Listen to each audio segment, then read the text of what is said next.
La parole est à Monsieur Joël Giraud pour le groupe de RDP.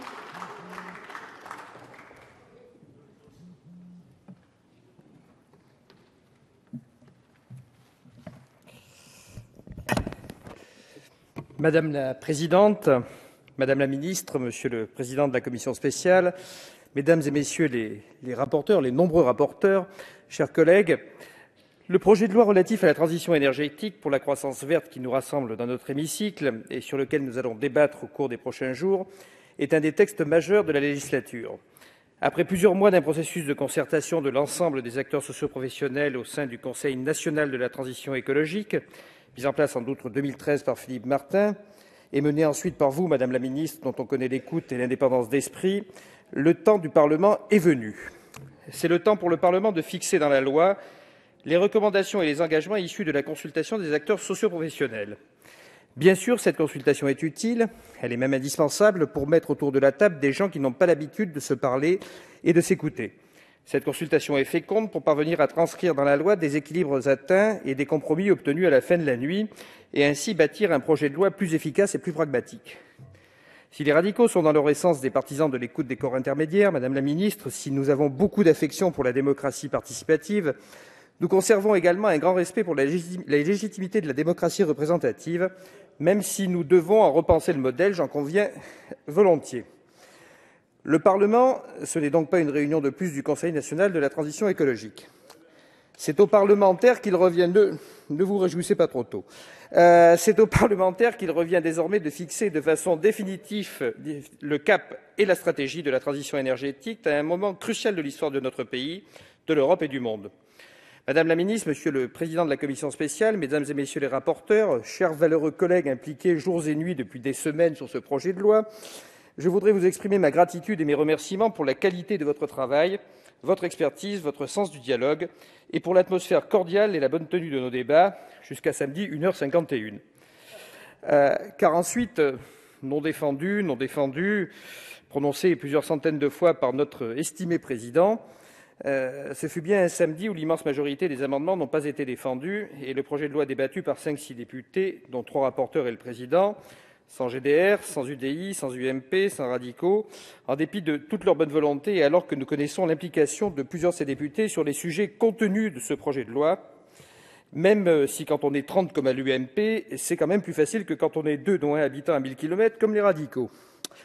Il ne s'agit pas de polémiquer inutilement, je laisse ça à nos collègues de l'opposition, mais toute la mauvaise foi du monde qu'ils ont exceptionnellement développée tout à l'heure ne suffira pas pour faire croire le contraire de la réalité. Cela étant, ils ont, eux, voté le règlement lors de la précédente législature qui a été appliqué, et ce n'est pas notre cas. Ce projet de loi dessine un constat. Il est le fruit d'une conviction et il signe une volonté politique forte. Et je sais que vous avez la volonté, en séance, Madame la Ministre, de rattraper cette journée particulière de la Commission. Il devrait d'ailleurs réunir bien au-delà de tous les clivages politiques, puisque nous sommes tous, ou presque, déterminés à prendre à bras-le-corps la révolution écologique et énergétique incontournable. Tous les rapports scientifiques le confirment, l'évolution du climat est préoccupante et appelle le renouvellement de nos modes de production et de consommation, de nos habitudes, de nos processus de décision, de notre mode de construction, de transport et de production agricole. Les matières premières, l'eau, l'air, le carburant, le climat stable, le temps dans la croyance des ressources infinies et renouvelées est bel et bien terminé. Notre société fondée sur l'exploitation des ressources fossiles, où depuis 50 ans les besoins énergétiques ont été multipliés par 14, a fait son temps. Les alertes se multiplient sur les conséquences économiques et sociales de l'après-pétrole, sur l'impossibilité pour les grands pays émergents de fonder leur croissance sur le même modèle et la responsabilité des pays industriels de montrer l'exemple. Crise alimentaire, problèmes de ressources en eau, étalement urbain, augmentation constante de production des déchets, nouvelle migration climatique. Face à tous ces défis, il serait complètement irresponsable de continuer seulement à accompagner le changement. Pour y répondre, Madame la Ministre, le projet de loi que vous soumettez à notre examen avance des objectifs avec des chiffres ambitieux et volontaristes. Je ne les rappellerai pas ici, car le groupe 2RDP approuve globalement les grandes lignes de ce projet de loi sur l'énergie et la décarbonation de l'économie, l'adoption de mesures concrètes pour faire face au changement climatique et à la réduction de la facture énergétique. Mais permettez aux députés qui ont un petit peu d'ancienneté dans la maison d'être prudents face à ces horizons de moyen et long terme. Nous n'en sommes pas à notre premier projet de loi ambitieux, et pour donner un seul exemple, nous vous proposerons un amendement pour mettre en place en 2019 la tarification incitative pour l'enlèvement des déchets. Savez-vous que cette disposition est inscrite dans l'article 46 de la loi du 3 août 2009 et qu'elle devait s'appliquer au maximum le 4 août 2014 ? Nous ne comptons plus les lois qui se révèlent être au final un catalogue de déclarations de bonnes intentions. Les questions qui se posent sont toujours les mêmes. Comment allons-nous évaluer, contrôler et surveiller concrètement les évolutions et comment pourrons-nous ajuster les mesures pour se rapprocher des trajectoires prévues ? Le risque est réel pour ce projet de loi et pour le limiter, nous tenterons de l'améliorer au cours de nos débats, par exemple sur la collecte des données, et nous vous proposerons par exemple plusieurs amendements pour fixer des seuils intermédiaires par décret. Beaucoup de sujets nécessitent des améliorations. Nous avons déjà effectué de nombreux progrès en commission. Sur le sujet de la micro-hydroélectricité, je voudrais remercier Marie-Noëlle Battistel, notre rapporteure experte du sujet, et ma voisine de circonscription qui turbine chez elle l'eau qui part de mes sources. Plusieurs amendements communs ou similaires aux nôtres ont été adoptés sur la révision du classement des cours d'eau, sur la prise en compte de la spécificité des installations modestes. Nous allons dans le bon sens, même s'il nous reste quelques points à préciser que nous vous présenterons par amendement.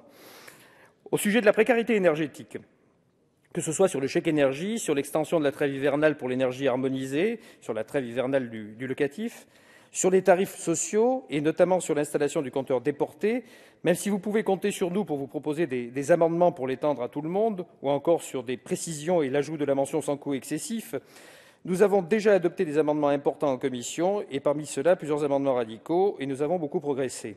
Mais de nouveau, comptez sur nous pour vous aider à aller un petit peu plus loin au cours de nos débats. Concernant les déchets, le débat fut intense. Nous nous félicitons de la réécriture de l'article 19. Il nous reste encore des progrès à accomplir pour lutter contre le TMB, pour instaurer une responsabilisation et une tarification incitative. Les amendements que nous vous présenterons pourraient nous faire passer un cap dans la politique de lutte contre l'augmentation des déchets. Au sujet du bâtiment, il y a un vrai sujet sur la rénovation thermique. En l'état actuel du texte, nous risquons de financer beaucoup de rénovations limitées au détriment des consommateurs et des deniers publics. Aujourd'hui, les travaux de rénovation ou de construction se fondent sur des calculs théoriques de performance énergétique exprimés en énergie primaire et la prise en charge de défauts d'économie d'énergie n'est assurée par aucune des parties prenantes. Nous vous proposerons donc des amendements pour mettre en place un système assurantiel simple, au risque limité, combiné avec une opposabilité sur les allégations mentionnées sur les performances et le retour sur investissement. Cela permettrait de responsabiliser et de rassurer l'ensemble des acteurs pour prévenir les risques de contournement et garantir la qualité de la rénovation thermique. Enfin, nous vous proposerons de consolider et compléter les amendements radicaux adoptés au sujet du gaspillage d'énergie lié à une surconsommation de l'éclairage extérieur. C'est une question importante sur laquelle nous pouvons avancer pour économiser plus de 3 milliards de kilowattheures facilement, sans aucune conséquence pour nos concitoyens. L'éclairage public représente dans le budget des communes 20% de la facture globale d'énergie et 38% de la facture d'électricité. L'éclairage public représente 48% de la consommation électrique des collectivités locales en kilowattheures. Le potentiel d'économie budgétaire peut varier de 25 à 50%. En France, près de 7 milliards de kilowattheures sont utilisés pour l'éclairage extérieur.